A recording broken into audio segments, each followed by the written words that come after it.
So what are the three types of I/O system? First category is storage category.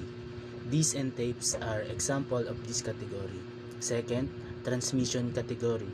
Network cards and modems fall into this category. Third, human interface category.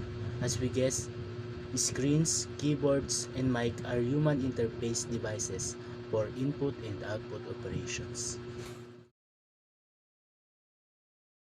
So the next topic I will discuss is the main memory system and secondary memory system. So what is the main memory system? The main memory system is primary memory is the computer's main memory and stores data temporarily. And the secondary memory system is the external memory and saves data permanently. Data stored in primary memory can be directly accessed by the CPU, which cannot be accessed in secondary memory.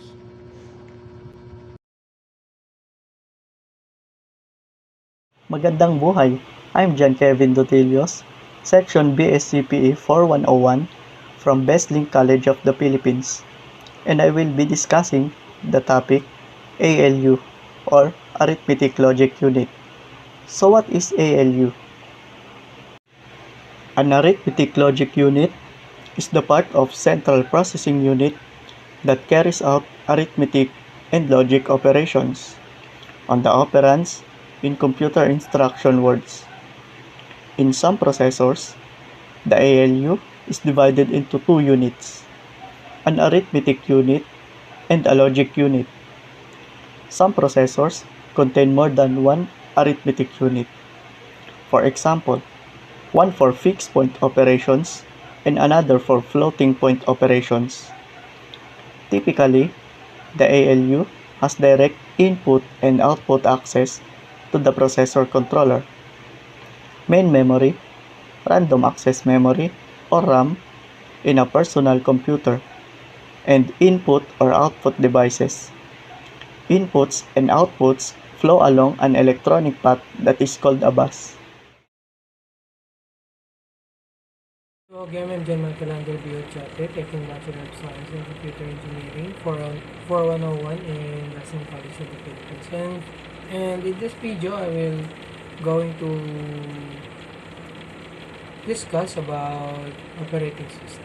So ano nga ba ang operating system? So operating system is a software that supports basic function of a computer such as scheduling tasks, executing applications, and controlling peripherals.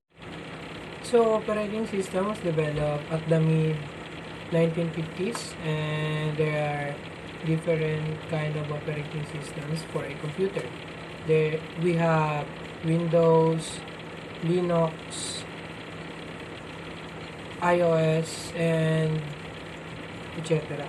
So let's focus on Windows OS. So Windows OS was developed in Marketech and sold by Microsoft. So Microsoft Windows ay nagsimula noong 1981 nung nagsimula ang Microsoft sa paggawa ng program na kung tawagin ay Interface Manager. So when they announced the program they made in November 1983 under the name of Windows. Ngunit ang Windows 1.0 ay hindi inilungsad hanggang November 8, 1985, 2 years after. So, since 1985, meron ng higit 40 operating system ang Windows. They have Windows 1.0, Windows 2.0, Windows 95, Windows 98, Windows ME or Millennium Edition, Windows XP, Windows 7, Windows 8, Windows 8.1, and Windows 10. So, ilan lang yan sa 40 operating system ang meron ng Windows, pero mas marami pa. So, ayun guys, thank you for listening again and watching.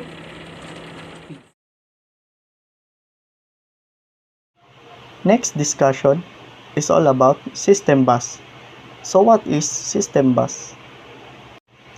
The system bus is a pathway composed of cables and connectors used to carry data between a computer microprocessor and the main memory.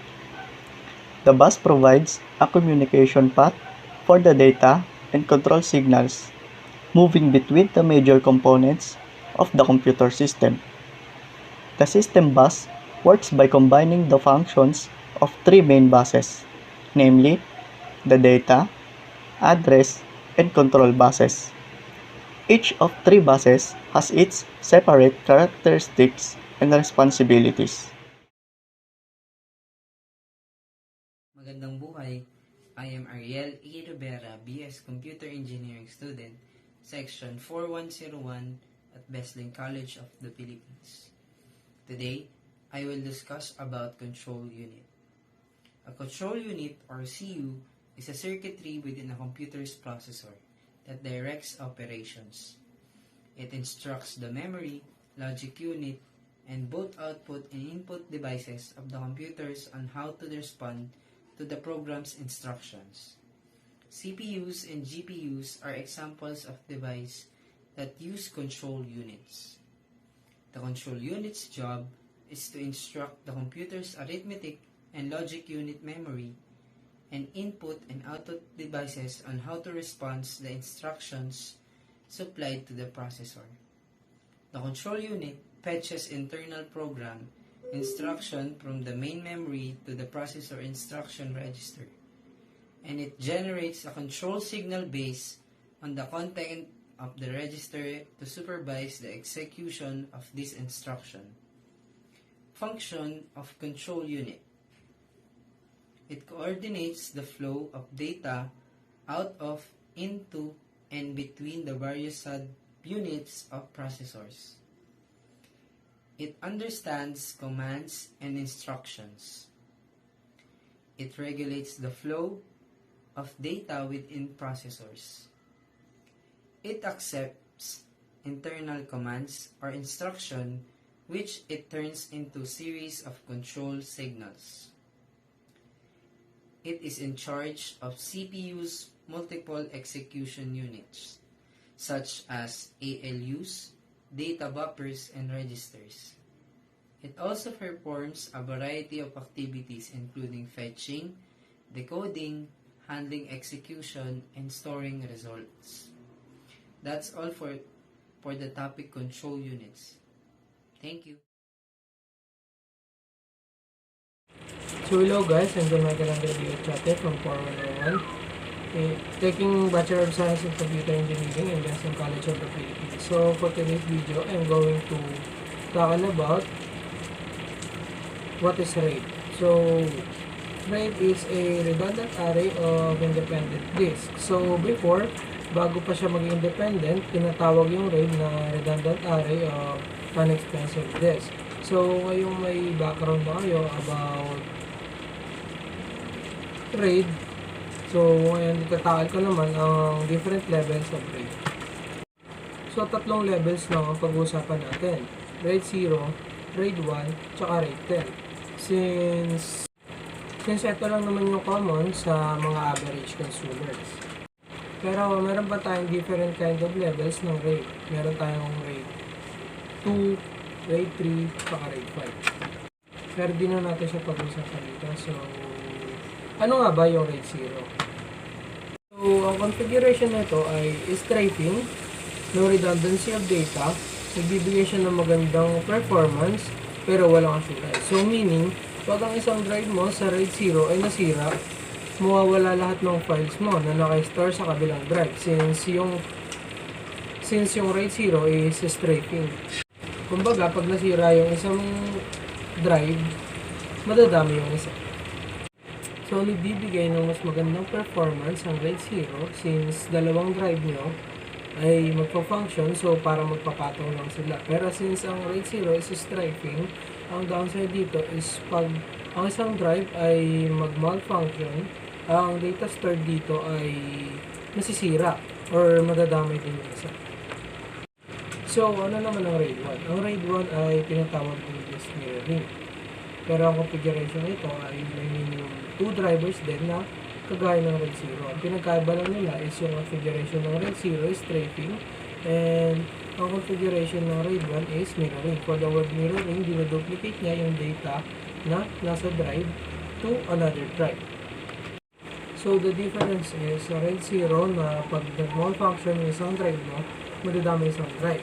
Unlike RAID 1 na pag nag-malfunction yung isang drive mo, hindi madadama yung isang drive mo. So, magagamit mo siya kasi kumbaga yung stored files na nandito sa drive A mo, kinopya niya lang tapos linagay niya sa drive B mo, which is serves as backup. So, na-discuss na natin ang RAID 0 and RAID 1. So, punta na tayo sa RAID 10. So, ano nga ba ang RAID 10? RAID 10 is a combination of RAID 0 and RAID 1. Meaning, kaya siya tinawag na RAID 10. So, kung sa RAID 0 and RAID 1, ay minimum drive niya is dalawa lang. Dito sa RAID 10, ang minimum drive niya is 4. So, bakit 4? So, kung nagtatanong kayo, bakit 4? Diba? So, dito kasi sa RAID 10 ay may dalawang pares siya ng RAID 0. At yung dalawang RAID 0 na yun is magiging RAID 1. So, background tayo about sa configuration ng RAID 0 and RAID 1. So, alam naman natin na yung configuration ng RAID 0 is strafing, which means dinidistribute niya yung data storage to each drive. And while sa RAID 1 is mirroring, means dinuduplicate niya lang yung data store na nasa isang drive sa kabilang drive. So, parang pantay lang sila ng data meron sa RAID 1. So, sa RAID 10, meron tayong dalawang RAID 0. So, bali 4 na drive na yun. Then, yung dalawang pares ng RAID 0 is magiging RAID 1. So, ganito yan. Example, meron tayong tigo 1 terabyte sa kada each drive. So, meron tayong 4 terabyte. Pero since involved dito si RAID 1, so, ang imbes na 4 terabyte siya, magiging 2 terabyte na lang. So, lahat ng data natin na nasa RAID 10 is madidistribute each drive at the same time.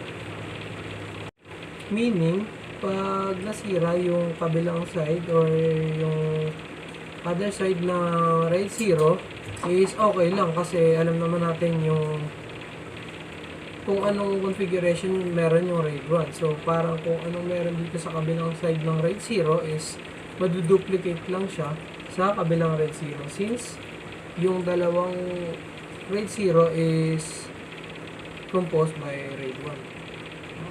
Hanggang dito na lang yung discussion ko about RAID levels. I hope you enjoy watching and thank you for listening.